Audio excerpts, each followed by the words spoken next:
요한계시록 4장 11절 말씀 펴신 분들은 자리에서 일어나시기 바랍니다.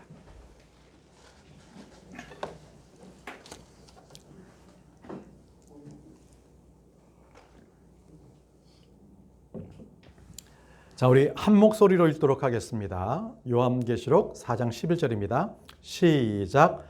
오 주여, 당신께서는 영광과 존귀와 권능을 받기에 합당하시나이다.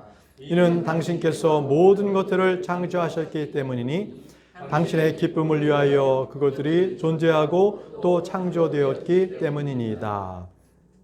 오늘 이 말씀을 보면요, 하나님께서 창조하신 모든 것들이 창조된 목적이 나옵니다. 당신의 기쁨을 위하여 그것들이 존재하고 또 창조되었기 때문입니다 라고 되어 있죠. 그러면 하나님께서 창조하신 모든 것들은 그 목적은 하나님께 기쁨이 되기 위해서, 그분의 기쁨이 되기 위해서입니다. 자, 오늘은 설교 제목이 그래서 당신의 기쁨을 위하여, 성경 말씀 그대로를 제목으로 잡았습니다. 기도하겠습니다. 위대하시고 전능하신 아버지 하나님, 오늘도 저희들에게 하나님을 경배할 수 있는 이 복된 자리에 나오게 하시니 감사합니다. 먼 곳에서부터 우리가 하나님을 경배하기 위해서 이 자리에 모였는데 아버지께서 그 모든 발걸음들을 인도하시니 감사합니다. 오늘 주님 앞에 나아올 때 참으로 기쁨으로 감사한 마음으로 주께 나왔습니다. 이제 주님 말씀 주실 때에 그 말씀이 우리 마음 가운데 가득 채우게 도와주시고 이 말씀으로 우리가 힘을 얻어 그 말씀의 능력으로 살아갈 수 있도록 도와주옵소서. 아버지 하나님, 오늘 또한 이 말씀을 주실 때에 온전히 하나님의 말씀으로만 받게 하셔서 이 부족하지를 통하여서 주의 말씀이 증거될 때에 우리 모두가 기쁨으로 아멘으로 화답하며 주의 말씀을 받게 해 주옵소서. 온전히 주님께서 영광 받아 주시기를 원하오며 다시 오실 예수 그리스도 이름으로 기도합니다. 아멘. 네, 자리에 앉으시겠습니다. 자리에 앉으십시오.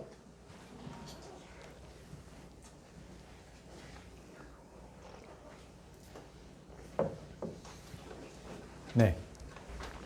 자, 오늘 말씀은 계시록 4장 11절 당신의 기쁨을 위하여 오늘 선포할 말씀입니다. 자, 우리는 살아가면서요, 수많은 고통과 고난을 겪습니다. 보통 사람들 생각하지 않아요?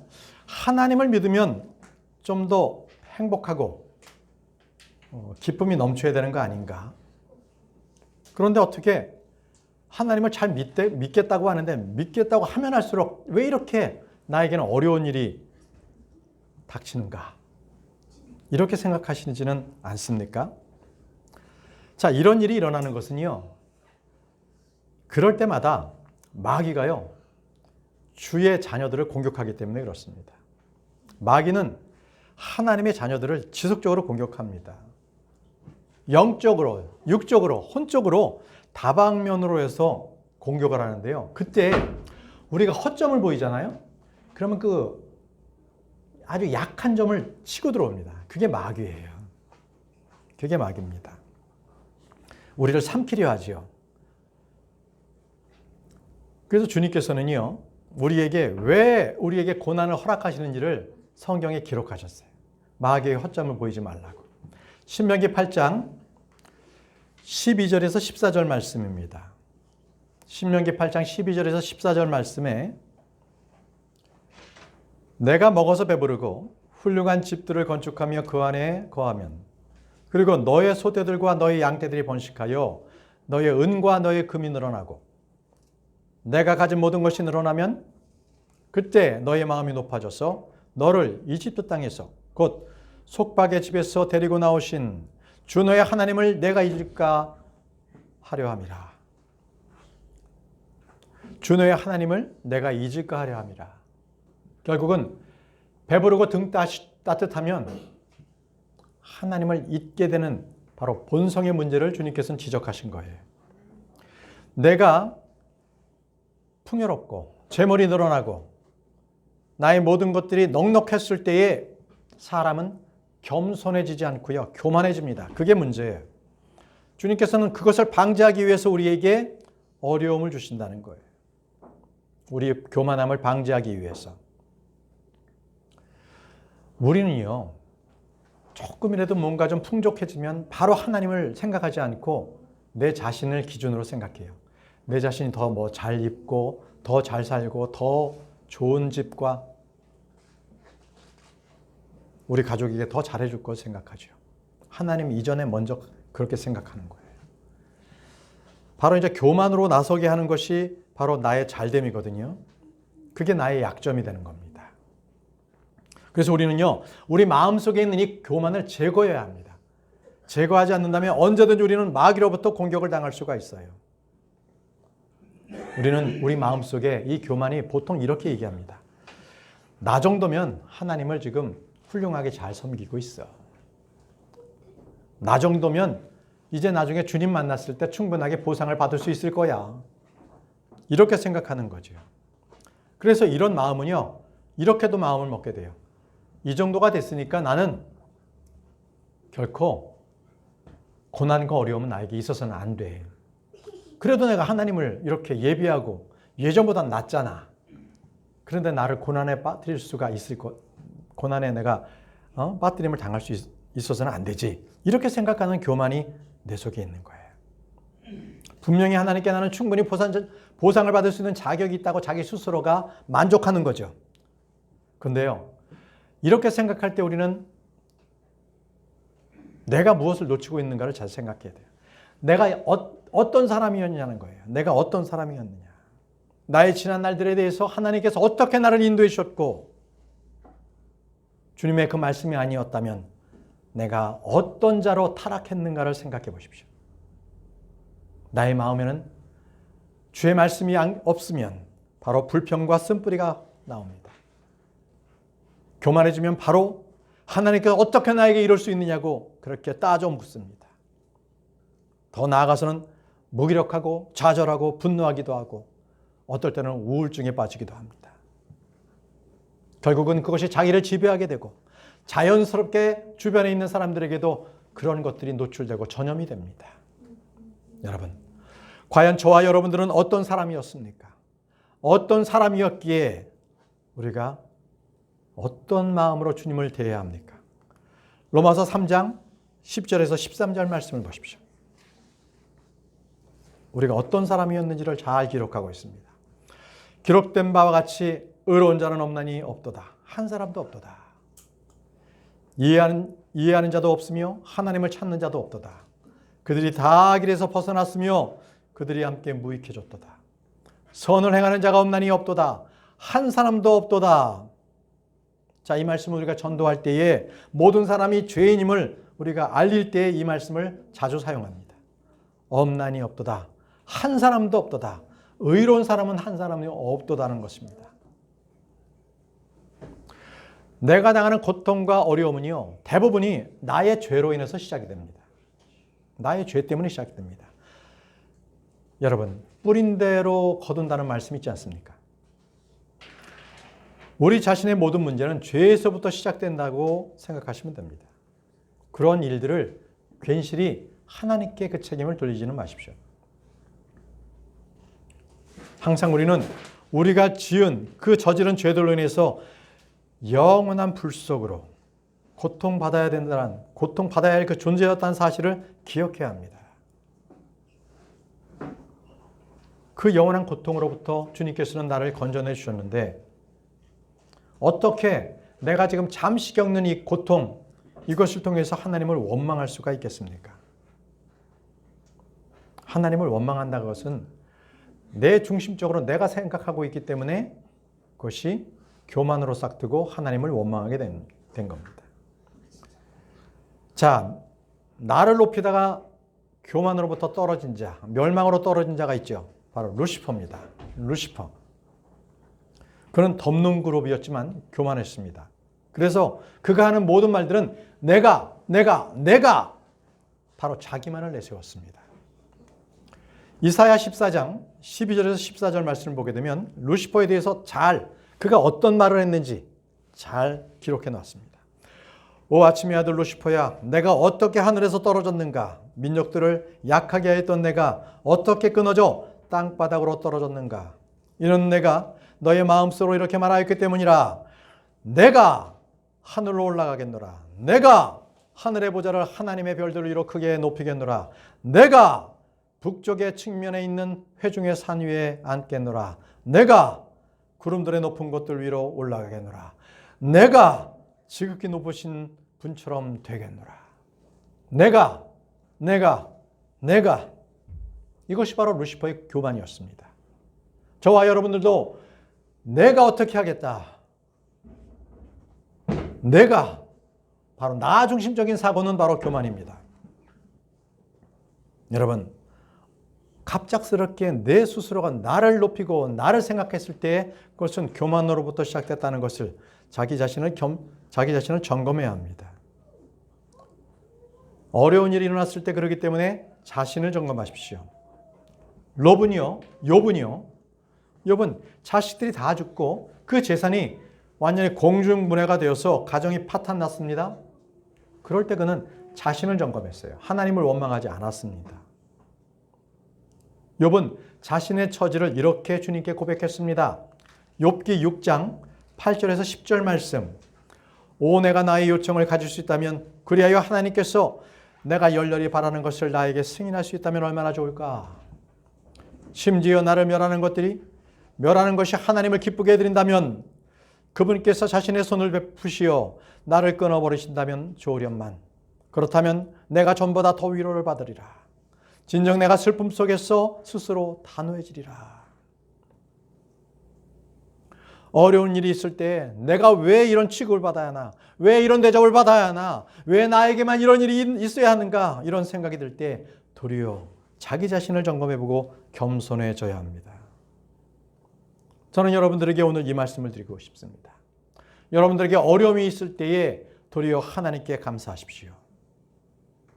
그리스도인은 매사에 하나님께 감사를 드려야 합니다. 만약에요, 여러분들께서 지금처럼 건강하게 생활하는 것이 아니라 병원에 입원해서 그것도 중환자실에서 꼼짝달싹할 수 없는 그런 상황이라면 어떻게 하시겠습니까? 여러분들의 목소리를 한순간에 가져가 버리셔서 말 못하게 됐을 때는 어떻게 하시겠습니까? 아니면 여러분의 앞을 보지 못하게 만드신다면, 아니면 사랑하는 아내나 남편이나 자식을 먼저 데려가신다면 어떻게 하시겠습니까? 휠체어에 앉아서 누군가의 도움 없이는 꼼짝할 수 없는 그런 상황, 화장실에 갈 수 없는 그런 처지가 되었을 때 여러분들은 하나님께 감사함이 나오겠습니까? 예언자 하박국은요, 이스라엘이 바벨론으로부터 정복당하려는 바로 그 전운이 짙게 깔린 그 막막한 그 상황에서도 그는 하나님께 감사를 드렸어요. 왜냐하면 오직 하나님의 계획이 완전하게 이루어질 것을 그는 믿었어요. 지금 상황은 어둡고 어렵지만 분명히 하나님께서 우리에게 약속하신 것을 분명히 이루신다는 것을 그는 믿었기 때문에 하나님께 감사를 드렸습니다. 하박국 3장 17절에서 18절 말씀. 비록 무화과 나무가 무성하지 아니하고 포도나무들 안에서 열매가 없으며 올리브나무 위에 수고한 것이 끊기고 밭들에 아무 음식을 내지 못하며 우리에게서 양떼가 끊어지고 외양간들에 아무 소떼가 없을지라도 나는 여전히 주를 크게 기뻐하겠노라. 나는 나의 구원의 하나님을 즐거워하겠노라. 이것이 바로 하박국의 고백이었습니다. 눈에 보이는 환경이나 문제를 보고서 그는 실망했던 것이 아닙니다. 자, 여러분, 여기서 우리가 중요한 것을 얻을 수 있습니다. 내가 보는 시각, 이 시각에서 하나님께서 바라보는 이 시각으로 바뀌어야 된다는 겁니다. 내가 보는 모든 것의 관점에서 하나님께서 보시는 관점으로 바뀌시기 바랍니다. 그렇게 하면 어둠 속에서도 하나님의 관점에서 그 일을 봤을 때 기뻐할 수가 있어요. 우리의 관점을 나에서부터 하나님께로 바꾸시면 됩니다. 예수님께서 그러셨어요. 예수님께서는 관점을 당신 자신의 관점보다는 하나님의 관점으로 바꿨습니다. 그래서 그분은 스스로 아무것도 할 수 없고 아버지께서 하시는 것을 보는 것은 내가 할 수 있다고 했어요. 아버지 관점에서 할 수 있다는 거죠. 요한복음 5장 19절 말씀에 그때 예수님께서 그들에게 대답하시어 이같이 말씀하셨느니라. 진실로 진실로 내가 너에게 말하노니 아들은 스스로 아무것도 할 수 없고 다만 그가 아버지께서 하시는 것을 보는 것은 할 수 있느니라. 아버지께서 하시는 것을 내가 바라봤을 때 그것만 할 수 있다는 거예요. 아버지의 관점에서만 하겠다는 겁니다. 여러분, 보이는 것에 대한 관점을 바꾸시기 바랍니다. 동일한 일을 내 눈으로 보는 것이 아니라 이 일, 이런 어려운 일, 어처구니 없는 이 일을 하나님 보시기에는 어떻게 하셨을까? 그렇게 생각하시라는 거죠. 그래서 하나님께서 보시는 그 생각의 관점을 나의 생각으로 바꾸어서 행하라는 거예요. 내 생각이 아니라 하나님께서 예수님이시라면 어떻게 하셨을까? 이렇게 생각하시고 행하시라는 겁니다. 그러면 이렇게 하기 위해서는 먼저 중요한 전제 조건이 있어요. 오늘 우리가 요한계시록 4장 11절 말씀을 읽었잖아요. 바로 우리의 존재의 목적부터가 내 스스로 나의 자아 성취를 위해서 존재한다는 것이 아니어야 합니다. 내 자아 성취를 위해서 존재한다는 것은 바로 마귀가 씨를 뿌린 거예요. 인본주의 사상이 어느덧 내가 교육을 받아서 그것이 나에게 있는 거예요. 성경은 우리의 존재의 목적에 대해서 이렇게 말씀하셨지요. 오 주여 당신께서는 영광과 존귀와 권능을 받기에 합당하시나이다. 이는 당신께서 모든 것을 창조하셨기 때문이니 당신의 기쁨을 위하여 그것들이 존재하고 또 창조되었기 때문입니다. 당신의 기쁨을 위해서 우리는 창조가 된 것입니다. 그냥 얼렁뚱땅 만들어진 그러한 제품과는 달라요. 하나님께서 우리를 창조하실 때는 바로 그분의 기쁨을 위해서 우리를 창조하신 거예요. 자, 우리가 중요한 진리를 하나 우리가 여기서 생각해 보겠습니다. 에녹 있잖아요. 에녹. 창세기에서 에녹. 에녹은요, 하나님을 기쁘게 해드려서 죽음을 보지 않고 그리고 하늘로 들려 올라간 인물입니다. 에녹이. 근데요, 이 에녹은요, 자기가 먼저 하나님을 기쁘게 했던 것이 아니라 에녹이 하나님으로부터 기쁨을 받아가지고 그 기쁨으로 하나님을 기쁘게 해드렸다는 거예요. 이게 순서입니다. 아니 사람이 가진 게 뭐가 있어서 하나님을 기쁘게 해드릴 수가 있겠습니까? 먼저 하나님으로부터 받은 게 있어야 되지 않겠습니까? 그걸 말씀드리려고 합니다. 먼저 사람을 용서해 본 사람이 용서를 해줄 수 있는 것처럼 기쁨을 누려본 사람만이 기쁨을 나누어 줄 수가 있는 겁니다. 그러면 에녹은 무엇으로 기쁨을 누렸을까요? 시편 기록을 보십시오. 시편 19편 8절에 주의 규례들은 의로워서 마음을 기쁘게 하고 주의 명령들은 순수하여 두 눈을 밝게 하는도다. 에녹 때에는 우리처럼 성경은 없었습니다. 그러나 그는 하나님의 말씀이 있었습니다. 그 말씀을 마음속에 부여잡고 기쁨을 누렸던 겁니다. 그래서 그 기쁨을 하나님께 올려드릴 수가 있었던 거예요.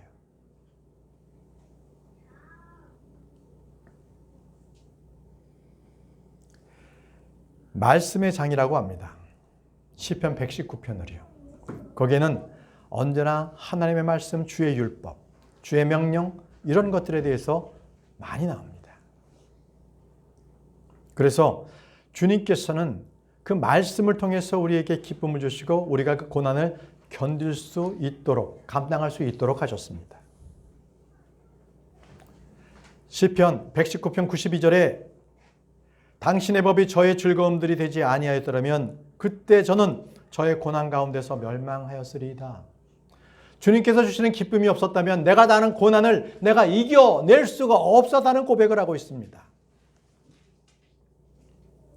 예레미야도 동일했습니다.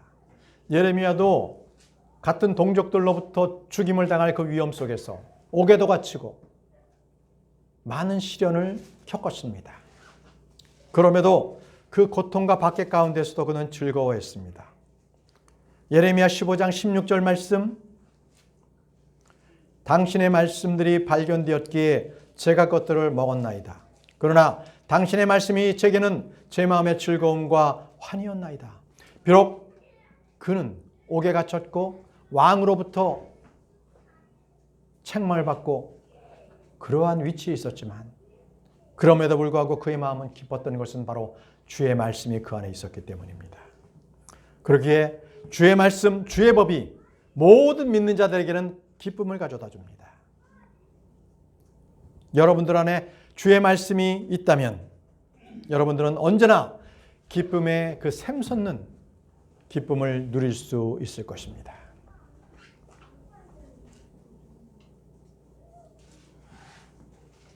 에녹이 300년 동안 주님을 동행했습니다.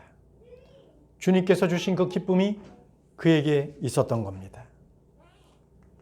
시편 4편 7절에 당신께서 제 마음속에 흡족감을 두셨으니 그들의 곡식과 그들의 포도즙이 늘어났던 때에 흡족감보다 더하나이다. 어떤 재물이 늘어나는 것보다 주님께서 주시는 그 말씀의 기쁨이 더 기뻤다는 겁니다.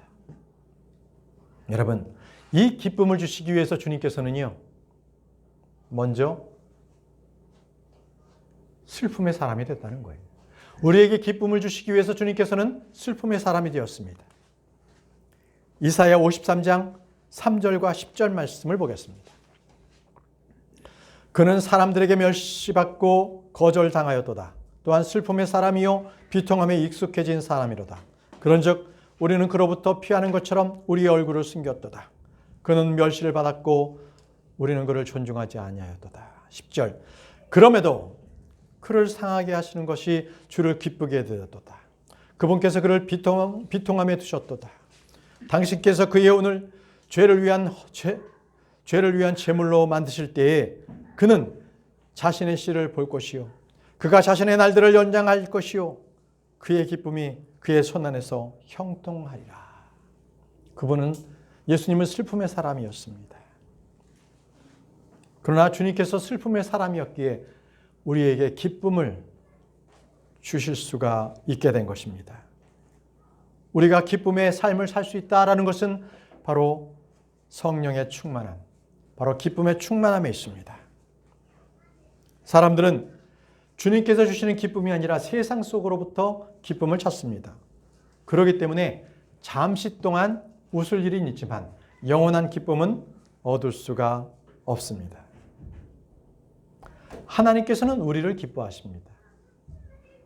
우리가 존재하는 자체가 하나님을 기뻐하시기 위함입니다. 예를 들어 볼게요. 어떤 남녀가 서로 좋아해서 결혼을 했습니다. 자, 결혼했는데 아이가 태어났습니다. 이 아이가 태어나게 되면 이 부부가 아이가 그냥 똥을 싸고 밤에 잠을 안 자고 계속 울어대더라도 그 아이를 보면 기쁨을 누립니다. 자기 아이가 태어났다는 것에 대한 기쁨을 누립니다. 결국은 이 아이가 있는 것은 그 아이의 존재 목적이나 의미가 있다는 겁니다. 여러분, 저와 여러분들은요, 하나님께서 말씀으로 우리를 낳으셨습니다. 그렇죠? 성령을 통해서 우리를 낳으셨어요.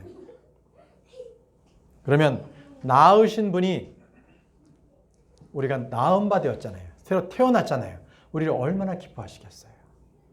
비록 우리가 죄를 짓고 아이고 잘못했습니다 주님, 회개하고 자백할 때 주님께서는 기뻐하세요. 다시는 그런 죄를 짓지 말라 하시면서 우리를 더 사랑해 주세요. 자, 사도 바울에게도 바로 주님 주시는 기쁨이 있었습니다. 그래서 그는 그 기쁨 때문에 자신의 처지에서 낙심할 만한 그 일이 있음에도 불구하고 그것은 눈에도 들어오지 않았어요. 그냥 기쁨이 되었습니다. 고린도후서 12장 5절 7절 말씀을 보십시오. 그럼에도 나 자신에 관하여는 내가 자랑하지 않겠으니 오직 나의 연약함들을 자랑하겠노라. 주님께서 주신 기쁨이 너무 크기 때문에 비록 나에게 육체의 가시가 있는데 그 가시의 그 불편함, 어려움 이것을 생각하지 않고 그냥 주님께서 주신 말씀에 도리어 아멘, 감사합니다. 예, 제가 주님의 말씀에 따라서 제가 제 연약함을 제가 나타내고 도리어 그걸 자랑하겠습니다. 이렇게 됐다는 거예요. 이렇게. 7절 그런즉 계시들의 풍요함으로 말미암아 내가 정도를 지나쳐 크게 높아지지 않게 하고자 육체의 가시 곧 사탄의 전령이 나를 치도록 주셨으니 내가 정도에 지나쳐 크게 높아지지 않게 하려 함이라. 주님께서 많은 계시를 주셔서 다른 사도들보다 이 사도 바울은 많은 신약의 계시의 말씀을 받아서 이 신약 성서의 대부분이 사도 바울의 서신서잖아요. 그만큼 그는 많은 계시를 주님으로부터 받았어요. 그래서 주님께서 그가 교만하지 않도록 육체에 가시를 주신 거예요. 그걸 알게 됐어요. 그래서 이거는 고침받을 것이 아니라 주님께서 내가 교만해지지 않도록 나에게 이러한 병을 주셨구나. 이렇게 해서 그가 도리어 하나님께 감사했다는 거죠. 그렇기 때문에 사도 바울은요, 그 몸을 입고서도 그 육체의 가시, 몸에 병이 있었음에도 불구하고 하나님의 기뻐하시는 뜻에 따라서 주님을 선포합니다. 그렇게 사도 바울은 그렇게 변했어요. 에베소서 1장 4절에서 5절 말씀. 곧 그분께서 세상의 기초를 세우기 전에 그분 안에서 우리를 선택하심에 따라 우리를 사랑 안에서 그분 앞에 거룩하고 비난받을 일이 없게 하려 하심이라. 그분께서 자신의 뜻에 속한 선한 기쁨을 따라 예수 그리스도를 통하여 우리를 자신의 자녀들로 입양하실 것을 예정하셨으니. 그분께서 자신의 뜻에 속한 선한 기쁨에 따라서 우리를 입양하셨다는 겁니다. 여러분, 참으로 전지전능하시고 영원하신 하나님께서 우리를 통해서 참으로 주님께서 기뻐하신다는 사실을 여러분들 실감나십니까? 주님은 우리의 존재 자체에 따라 자체 때문에 날마다 기뻐하시고 또 주님께서는 그 뜻하신 바를 그리스도 안에서 언제든지 우리에게 모든 것들을 베푸시고 예정해 주고 계십니다. 스바냐 예언자는 이렇게 말했습니다. 스바냐 3장 17절에 너의 한가운데 계시는 주 너의 하나님은 막강하시도다. 그가 구원하실 것이요 그가 너를 즐거움으로 크게 기뻐하리라. 그는 그의 사랑 가운데서 쉴 것이요 그는 노래하면서 너를 즐거워하리라. 그가 너를 즐거움으로 크게 기뻐한다고 말씀하셨습니다. 여러분, 저와 여러분들은 주님의 기뻐하시는 존재라는 것, 그것을 기억하시기 바랍니다. 여러분, 누군가가 나를 사랑하고 있다. 그렇다면 내가 외롭지 않죠. 나에게 기쁨이 되지 않겠습니까? 누군가가 나를 사랑하고 있다. 그것이 바로 내가 존재하는 기쁨이 되는 이유가 됩니다. 그러면 주님께서 나의 기쁨이 되신다면, 내가 주님의 기쁨이 된다면 뭔가 나를 통해서 뭔가 기쁨이 되는 뭔가 일이 있어야 될 거 아니겠습니까? 그러면 그것이 지금 미가서에 나와 있는 이것이 주님의 기쁨이 되는 일인지 한번 보십시오. 미가서 6장 6절에서 7절 말씀입니다. 내가 무엇을 가지고 주 앞에 나가서 높으신 하나님 앞에 내 몸을 숙여 절할까? 내가 번제한 물들을 가지고 1년 된 송아지를 가지고 그분 앞에 나아갈까? 주께서 수천의 순양들이나 수만의 기름들의 강물들을 기뻐하실까? 내가 나의 불법으로 인하여 나의 첫 태생을 나의 혼의 죄로 인하여 내 몸의 열매를 내어드릴까? 자, 내가 주님 앞에 많은 헌물을 가져왔다 해서 주님께서 나를 기뻐하실까?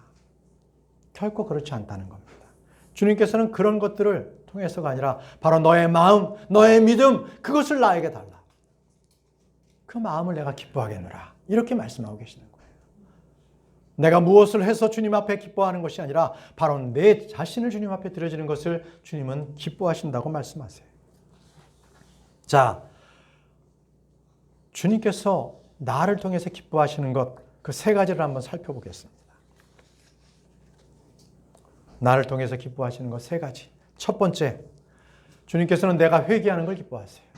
회개하는 걸 기뻐하십니다. 탕자가 회개하고 돌아왔을 때 탕자를 맞이하는 아빠의 모습을, 아버지의 모습을 생각해 보십시오. 바로 그것이 하나님 아버지의 모습입니다. 죄인들의 회개는요, 하늘에서 커다란 기쁨의 잔치가 열립니다. 누가복음 15장 7절 말씀에 내가 너에게 말하노니 이와 같이 하늘에서는 회개할 필요가 없는 99명의 의인들보다 회개하는 한 명의 죄인으로 인하여 더한 즐거움이 있으리라 라고 하셨습니다. 여기서 회개하다, repent. 이것은요, 돌아서게 하다라는 그러한 의미도 있습니다. 돌아서게 하다. 단순히 반성문 딱 써서 제출하고 또는 법정에서 판사가 어떤 선고를 내리면 알겠습니다. 이게 회개하는 게 아니에요. 회개라는 것은 완전히 자기가 그 죄부터 단절하고 완전히 180도 뒤돌아서 하나님을 향하는 거예요. 하나님을 향하는 거. 이게 회개라고 합니다. 다시는 이 죄를 쳐다보지 않겠습니다. 완전히 뒤돌아서 주님께 가겠습니다. 이게 회개입니다. 이사야 55장 7절 말씀을 보십시오. 여기서는 죄의 단절이 무엇인가를 정확하게 말씀하고 계십니다. 죄의 단절. 사악한 자는 자신의 길을 버리고 불의한 사람은 자신의 생각들을 어떻게 하라고요? 버릴지어다. 버리는 겁니다. 그런 다음에 어떻게 하라고 했습니다. 그는 주께 되돌아올지어다. 되돌아오라는 거예요. 버리고 되돌아와라. 그리하면 그분께서 그 위에 자비를 베푸시리라. 그리하여 우리 하나님께로 향하라. 이는 그분께서 넘치게 용서하실 것이기 때문이라. 그러니까 자기가 가지고 있었던 죄의 생각들을 버리고 주님께로 되돌아오는 것. 이것이 바로 회개입니다. 회개. 잠언 28장 13절에 자기 죄를 감추는 자는 번성하지 못하리라. 그러나 죄를 자백하고 버리는 자는 누구나 자비를 얻으리라. 자백하고 버리는 자, 바로 이런 회개는 바로 구원에 이르는 회개입니다. 하나님께서 받아주시는 회개입니다. 우리 하나님께서는요, 이 죄인들의 회개를 오래 참고 기다리고 계십니다. 하나님께 돌이킨다. 죄를 회개한다. 이것은 내가 혁신을 해보겠습니다. 내가 뭔가 좀 잘난 사람에 대해서 혁신 한번 해보고 제가 그동안에 해왔던 모든 습관들을 한번 개선해보지요. 이 정도가 아니라는 거예요. 완전히 내가 새롭게 돼야 되는 거예요. 완전히 변화되고 주님께로 돌이키는 것. 이것입니다. 더 이상 죄를 쳐다보지도 않겠습니다. 바로 그런 겁니다. 주님께서 제시하신 그 참된 진리를 쫓아가는 것, 그것이 바로 회개의 참된 모습입니다. 우리 주님께서는요, 자기 길에서 돌이키는 것, 이것은 악한 자라도 주님께서는 기뻐하신다고 말씀하셨습니다. 에스겔 18장 23절에 내가 사악한 자가 죽어야 하는 것을 조금이라도 기뻐하랴. 주 하나님이 말하노라. 그리고 그가 자기 길에서 돌이켜 사는 것을 기뻐하지 아니하랴. 주님께서는요, 사악한 자라도 그가 회개하고 돌이켜서 주님을 따르는 것, 이것을 기뻐하신다고 말씀을 하셨습니다. 주님께서는 사악한 자가 회개하지 않고 멸망의 길, 지옥으로 떨어지는 것을 결코 기뻐하지 않으세요.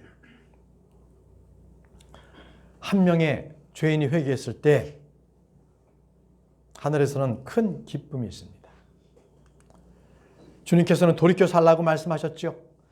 에스겔 18장 32절에 이는 내가 죽은 자의 죽음을 기뻐하지 아니하기 때문이라.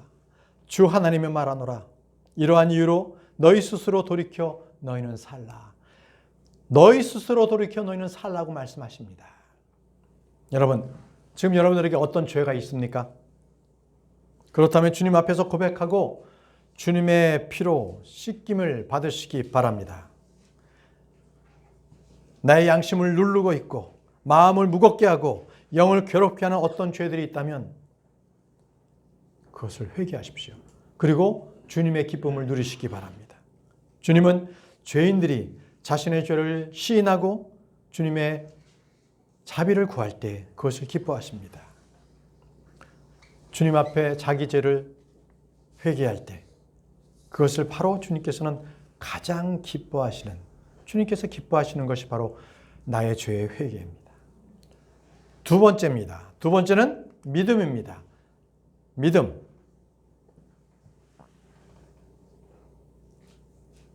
에녹은 믿음의 사람이었습니다. 하나님을 기쁘시게 해드린 자라고 그런 증거를 얻었지요. 300년 동안 하나님과 함께 동행했던 자였습니다. 그래서 에녹은 이 자기가 살아갔을 때 도저히 이것은 느껴지지 않을 만큼 그렇게 악한 세상이었음에도 불구하고 그는 하나님만을 바라봤습니다. 그러므로 그는 자신이 죽음을 보지 않고 하늘로 옮겨졌습니다. 그는 하나님의 말씀을 믿었기 때문입니다. 히브리서 11장 5절 말씀에 믿음으로 에녹은 옮겨졌다고 말씀하셨습니다. 믿음으로 에녹은 옮겨졌으니 그로 하여금 죽음을 보지 않게 하려 함이라. 그런즉 그가 발견되지 아니하였으니 하나님께서 그를 옮기신 까닭이라. 이는 그가 옮기기 전에 그에게 이러한 증언이 있었기 때문이니 그가 하나님을 기쁘게 해드렸다는 것이라. 하나님을 기쁘게 해드렸다는 것은요, 그가 믿음이 있었기 때문이었습니다. 믿음 때문에 하나님께서 그를 기뻐 받으신 거예요. 300년 동안 그래서 동행했죠. 저와 여러분들이 믿음이 있으면 주님과 함께 동행하지 않습니까? 동행하는 삶을 살 때 그것이 주님의 기쁨이 됩니다. 주님께서는 저희가 믿음으로 무엇을 했든지 간에 너의 믿음이 그 일을 했노라. 이렇게 도리어 우리를 칭찬하십니다. 그것이 주님의 성품이세요. 여러분, 하나님을 기쁘게 할 수 있다라는 것, 이것은 바로 창조된 저와 여러분들이 주님을 기뻐하게 해드리는 창조의 목적입니다. 그 뜻입니다.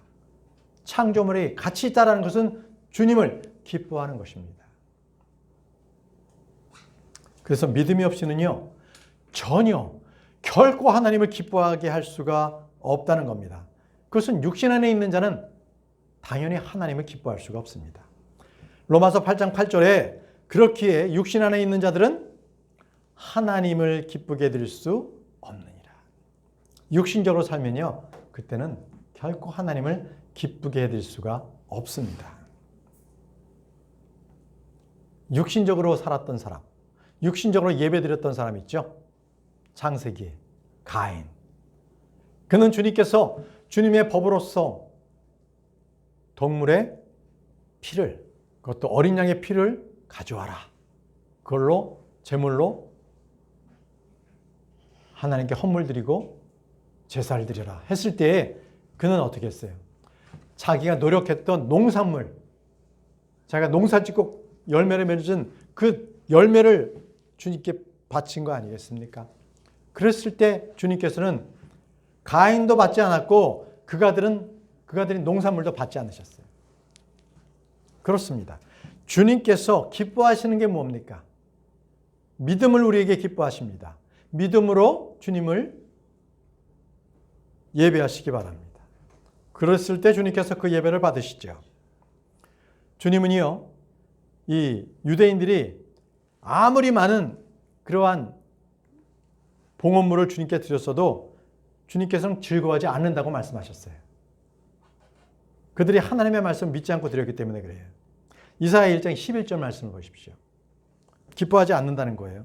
주가 말하노라 너희의 허다한 수의 희생제물들을 무슨 목적으로 나에게 바치느냐. 의미 없는 희생물을 바치니까요. 믿음도 없이.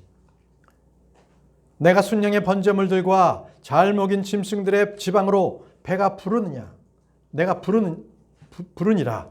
그런즉 나는 순양의 피나 어린 양의 피나 순염소들의 피를 크게 즐거워하지 아니하노라. 됐다. 그만하면 됐다. 쓸데없이 그렇게 형식적으로 나에게 갖고 온 걸 이제 나는 배불러. 이젠 필요 없어. 너희들의 진정한 마음을 가지고 와. 이것이 바로 주님께서 이스라엘 백성들에게 요구하신 거예요. 믿음이 없이는 하나님을 기쁘게 해드릴 수가 없습니다. 주님께서는 의를 기뻐하시고요.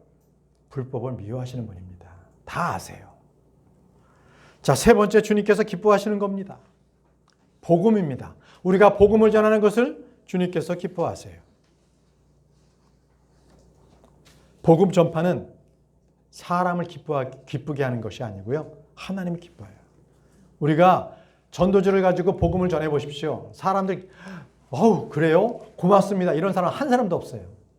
그런 사람들은 이상한 눈으로 쳐다보죠. 이 사람 왜 이래? 신천지인가? 이단인가? 그런단 말이죠. 근데 올바로 믿는 우리 독립침례교회 성도님들은 말씀대로 하나님의 기쁨이 되기 위해서 우리는 전도지를 돌립니다. 말씀을 전하는 겁니다. 왜냐하면요. 하나님께서요 우리에게 하나님의 말씀을 위탁하셨어요. 오라클 위탁하셨어요. 우리에게.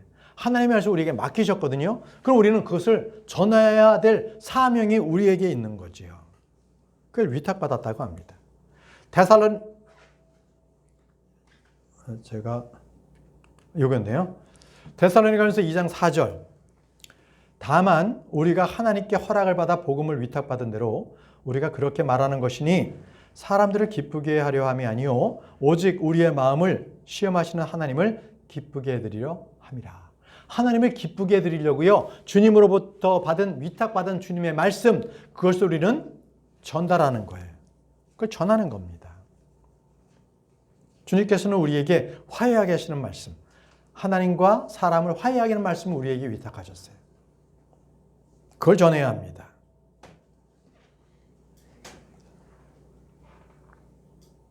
디모데전서 1장 11절에서 12절에는요. 바로 우리에게 바로 복음의 말씀을 맡기셨다는 말씀이 나옵니다. 디모데전서 1장 11절에서 12절 말씀을 보겠습니다. 고린도후서 5장 19절 말씀. 먼저 화해의 말씀을 우리에게 위임하셨습니다. 더욱이 말하자면 하나님께서 그리스도 안에 계셨고 세상을 그분께 화해시키시어 그분의 범법들을 그들에게 전가하지 아니하신 것이라. 그리하여 화해의 말씀을 우리에게 위임하셨다. 화해의 말씀을 우리에게 위임하셨습니다. 자, 다음은 그 화해의 말씀이 복음의 말씀입니다. 디모데전서 1장 11절에서 12절 말씀. 이 교리는 찬양받으시는 하나님의 영광스러운 복음에 따른 것이니 내가 신뢰를 받아 그것이 나에게 맡겨진 것이라. 그런즉 나를 능력 있게 하신 그리스도 예수 우리 주께 감사하노라. 이는 그분께서 나를 신실하게 여기시어 나를 사역에 넣어 주셨기 때문이라. 저와 여러분들도 주님의 복음의 사역을 우리에게 주님께서는 맡기셨습니다. 그것을 전할 사명이 우리에게 있습니다. 우리 모두가 신실한 사람들이 되어서 혼을 이겨오는 사람이 되어야 합니다. 여러분, 교회 뒤에 복음 전도지가 많이 있습니다. 가실 때 마음껏 가져가셔서 여러분 주변에 믿지 않는 자들에게 복음을 전하시기 바랍니다. 이제 말씀을 정리하겠습니다. 우리는 오늘 하나님께서 기뻐하시는 것이 무엇인지를 배웠습니다. 하나님께서 기뻐하시는 것이 무엇인지를 알아야만 주님을 기뻐해 드릴 수 있는 거 아니겠습니까? 우리는 오늘 우리의 생존 목적이 무엇이고 삶의 진정한 의미가 무엇인지를 우리가 배웠습니다. 이제부터 무엇을 하든지 먼저 하나님께 기쁨이 되는 것을 하십시오.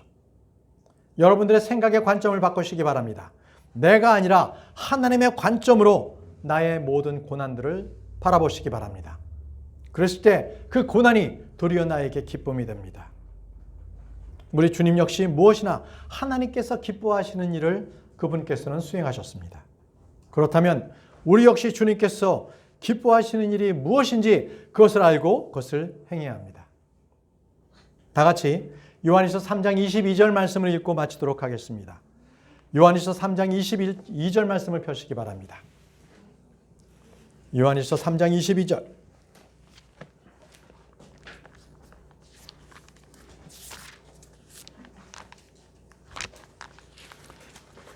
이 새 성경책이 돼서 잘 펴지지가 않죠. 요한일서 3장 22절 말씀입니다.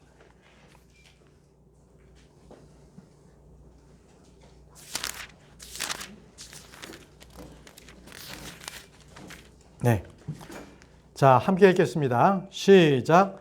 그리고 무엇이든지 우리가 구하는 것을 우리가 그분께 받나니 우리가 그분의 명령들을 지키고 그분의 목전에서 기쁨이 되는 그 일들을 행하기 때문이라.